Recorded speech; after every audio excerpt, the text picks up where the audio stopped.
Saudari-saudaraku terkasih, dalam sebuah kepanitiaan pembangunan gereja, tidak jarang muncul perdebatan atau adu argumen tentang rencana pembangunan gereja tersebut.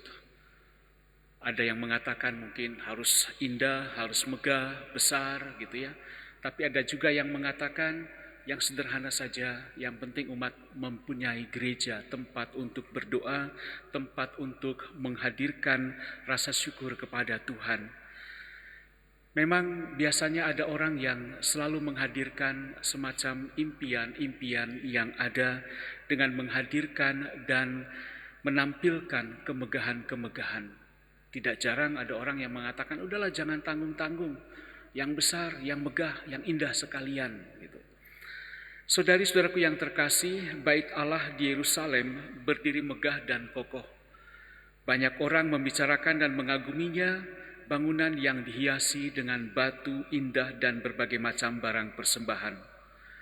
Bagaimanapun bait Allah atau gereja yang kita pakai saat ini bukan tentang batu indah yang menghiasinya, tetapi doa dan pengorbanan spiritual yang kita hadirkan di dalamnya, yang kita persembahkan saat kita berada di dalamnya.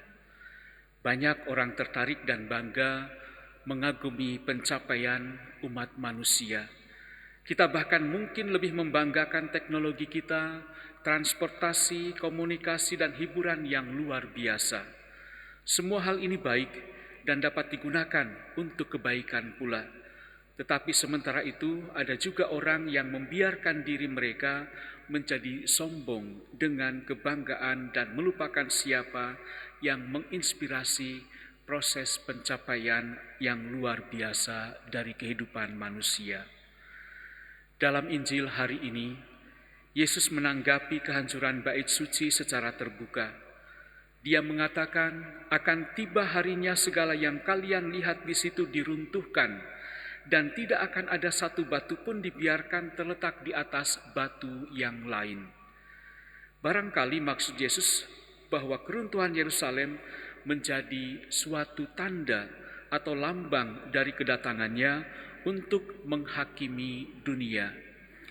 Yesus mengingatkan kita bahwa segala sesuatu yang dulunya indah dan agung secara eksternal atau secara luaran tidak akan bertahan selamanya. Tetapi hal-hal ini dapat menuntun kita pada apa yang bertahan selamanya atau pada kekekalan. Tanggapan Yesus terhadap pertanyaan para murid bila manakah itu akan terjadi dan apa tandanya, menghubungkan keruntuhan Yerusalem begitu erat dengan kedatangannya kembali ke bumi. Setelah masa kesengsaraan, sehingga sulit untuk membedakan antara bagian yang hanya berbicara mengenai Yerusalem dan yang berbicara tentang kedatangannya yang kedua. Pengingatnya selalu menggema bagi kita.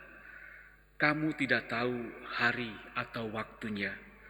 Oleh karena itu, saudari-saudaraku terkasih, kita diingatkan untuk selalu waspada dan berjaga-jaga supaya kita tidak disesatkan oleh kepalsuan dunia. Mari kita hidup dengan baik dan benar, mempertimbangkan setiap kata dan tindakan dengan sebaik-baiknya, supaya dapat membawa kita selangkah lebih dekat dengan Kristus. Saat kita berdoa, marilah kita berusaha menghargai bahwa kita menyembah Yesus yang jauh lebih indah dari batu mulia manapun. Mari kita pertahankan fokus kita tidak pada batu berkilau atau ornamen kemegahan apapun yang menghiasi gereja kita atau hidup kita, tetapi pada sikap bagaimana kita membangkitkan dan menjaga nyala api semangat Kristus agar hidup kita tetap bersih dan layak bagi Tuhan.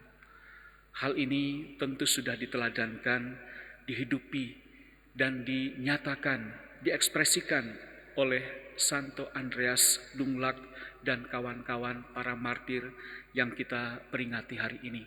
Semoga kehidupan dan teladan mereka membuat kita juga semakin berani untuk mewartakan cinta Tuhan dan kerajaannya, supaya kerajaan Allah juga sungguh dapat mewujud di dalam kehidupan kita di dunia saat ini. Tuhan memberkati.